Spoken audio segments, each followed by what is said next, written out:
Usa ka survey ang nagpakita nga gigamit ang mga lodging houses sa Iloilo City alang sa pakighilawas sa mga estudyante. Sa survey nga gipahigayon sa mga mass communication students sa West Visayas State University, nasutang usa ka gatos ka mga taxi drivers sa syudad sa Iloilo ang nakighilawas dili lang sa mga college ug high school students, apan apil na ang mga elementary students. Ato sa City Council Committee hearing, ang survey nga Survival Sex in Iloilo City nipakita sab nga musiaw sab ang survival sex for pay kung panahon sa midterm ug final exams. Kasagaran sab sa mga estudyante nga moadto sa mga lodging houses nagpangidaron gikan 12 ngadto sa 24 anyos, matud ni Professor Maria Rosario Victoria de Guzman.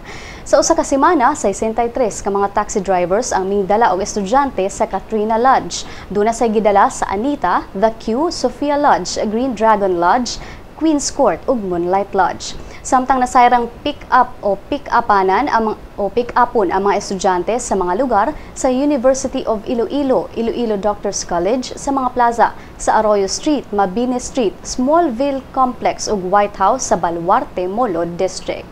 Tungod sa maong survey, ang Iloilo City Council Committee on Women and Family Relations mag-draft og usa ka ordinansa nga mag-regulate sa mga lodging houses, motels, inns ug ubang mga establishmento sa syudad.